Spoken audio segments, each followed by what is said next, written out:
ever wondered why some people seem to have all the resources they could possibly imagine, travel to all destinations they want, stay at resorts, beautiful villas, and anything else they would possibly want, yet at their core, they're still unfulfilled, unhappy, dissatisfied, and quite frankly, miserable?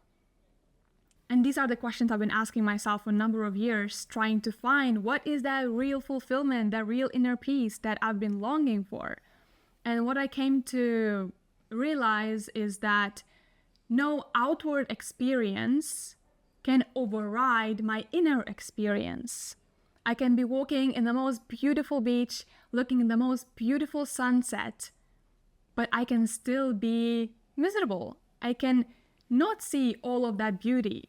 I can just be focused on all the things that's wrong, all the minor details, and think that when I get to a next level, maybe buying a new villa or new something, then I will be fulfilled. Since true fulfillment can only come from within, life's circumstances, beyond meeting basic needs, don't really matter. Yet we spend most of our lives trying to fix all the outward lives to get that inner fulfillment. And that's why we fail.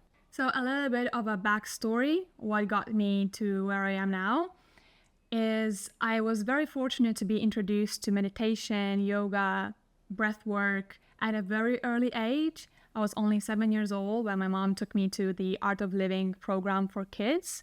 And that made a difference. Though I started practicing more seriously when I was 16, where I really realized that I want to take care of my happiness, that I wasn't happy and I want to raise my happiness level. I started practicing yoga and meditation, but it didn't really bring that true inner peace that I was seeking for.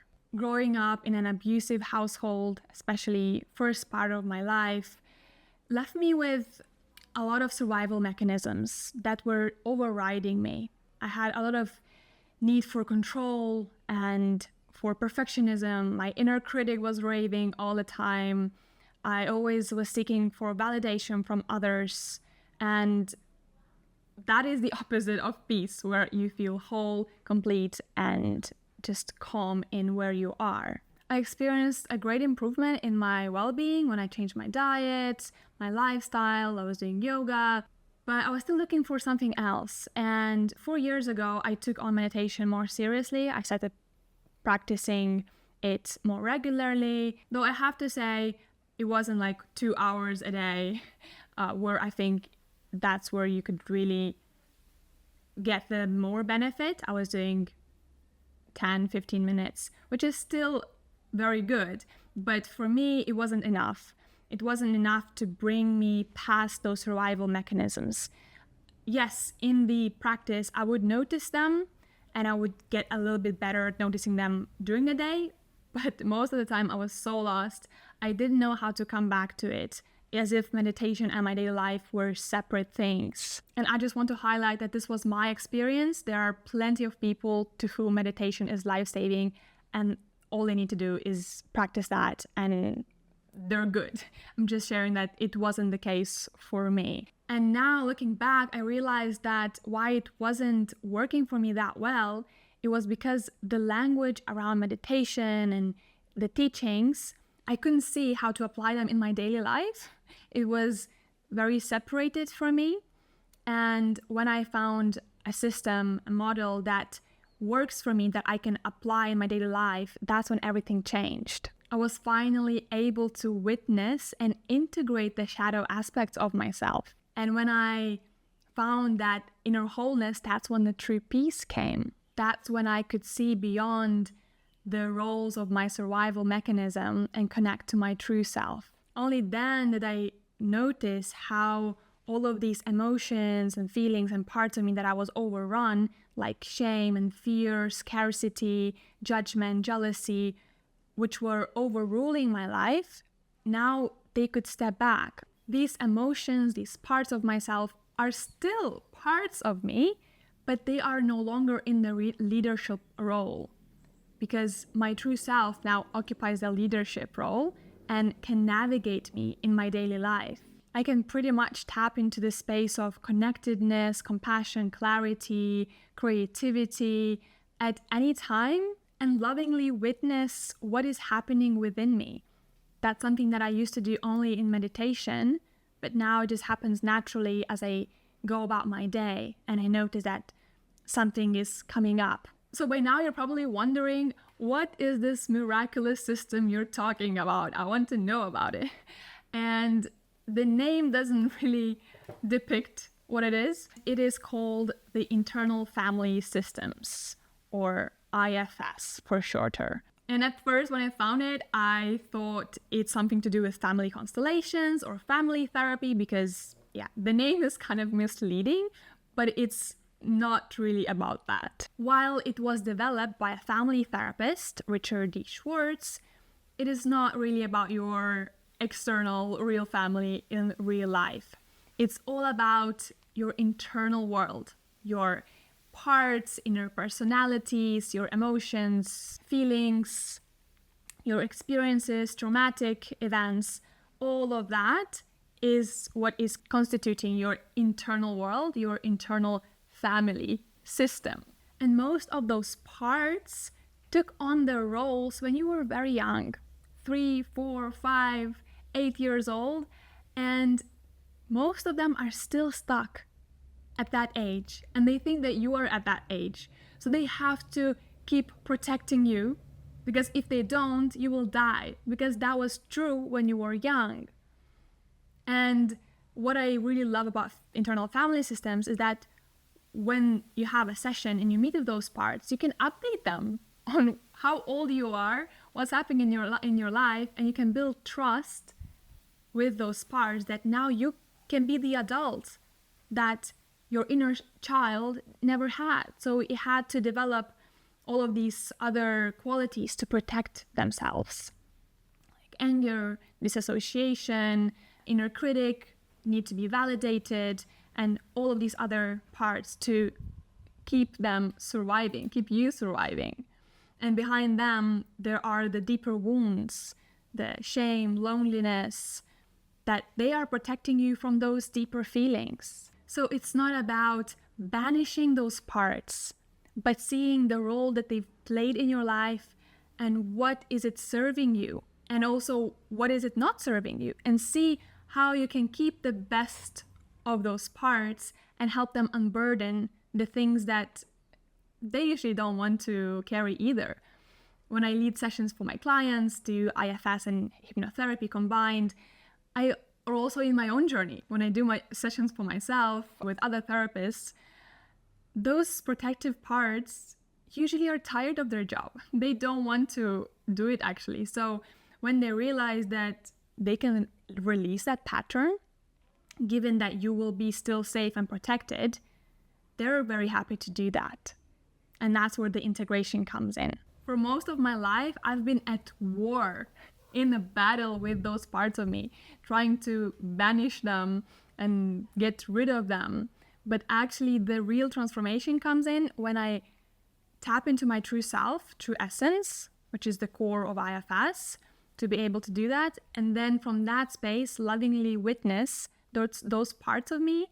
And what I oftentimes observe, again, in myself and in my clients, that those parts that looked so big, so scary, when you give that loving attention, that safe space for them to be witnessed, they just deflate like a balloon or become like a fluffy teddy bear. So the true therapeutic process of IFS is to build enough self energy, that true self, from the capital S self energy, to be able to hold space for all of those parts. And that's why initially working with an IFS therapist can be so helpful, because they can hold you that space. They can help you connect to your inner self by them being connected to theirs. And that's also the reason why I still to this day see IFS therapists for myself on a weekly, monthly basis, just to hold that space for me. Because whenever I see an IFS therapist, the sessions are always deeper rather than when I do them by myself. But the IFS model is very much applicable. It's like a daily meditation, daily ritual to connect with yourself, with all parts of you, to see what are the needs of those parts. Maybe some parts are in conflict. A lot of times I notice that one part of me really wants to chill and do nothing, and another part is really pushing for work. So then I can find the balance.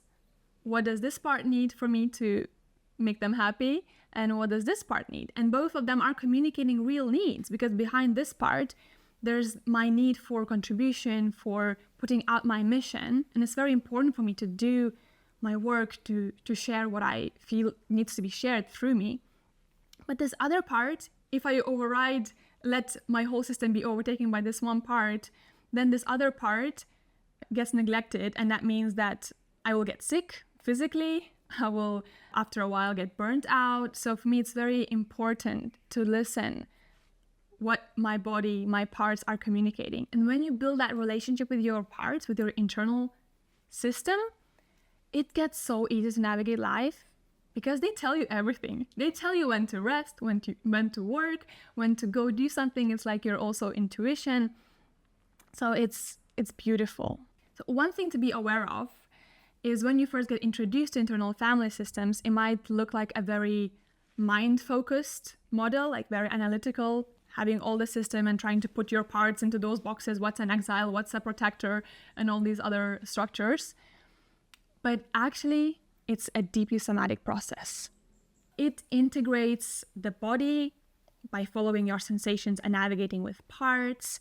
It integrates spirituality because it is very focused on your true self. And it integrates the mind by giving the structure to follow.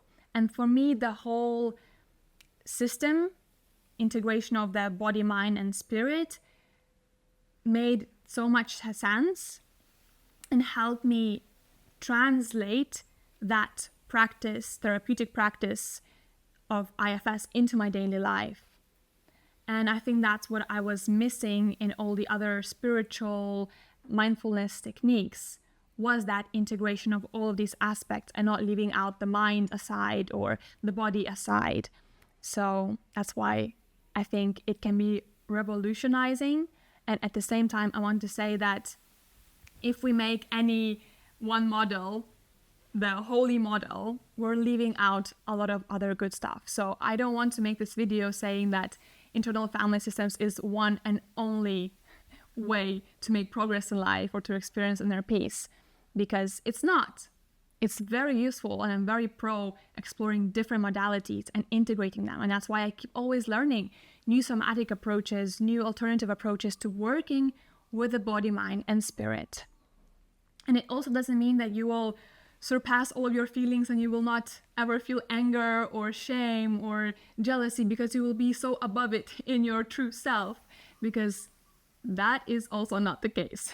You will still feel all of those emotions. They will still sometimes overtake, but it will be so much easier to see the true nature of them, to see past the behavior of anger and shame, jealousy, whatever it is, and to witness them from this loving space, for them to naturally just ease up and give you back the control. So IFS is very much like a meditation where you observe everything what is non-judgmentally. The only difference is that there's a system how you can work with what you observe to integrate traumatic experiences and all these other parts of you. Even though, yes, sometimes just by giving that loving observance to what is, it naturally integrates, but that takes way more time and it just happens kind of randomly. But when you have a system how to work with what you observe, I found in my own experience, it gives much better results and also gives you a tool how you can navigate life. I won't go into all the specifics about IFS and the model and how to work around it and what are the protectors, the exiles, the managers, and all these other parts and how to work with each aspect, because it just would make too long of a video. And there are beautiful trainings, books by Richard E. Schwartz, and you can also look at the resources I will link below where you can find other books if you're getting new to IFS. And if you would like to experience IFS for yourself, you can always message me and I can help you out with that. I really hope this video was helpful for you and hope you have a beautiful rest of your day. Thank you for spending this time to take care of your well-being, to invest in your well-being. And until next time.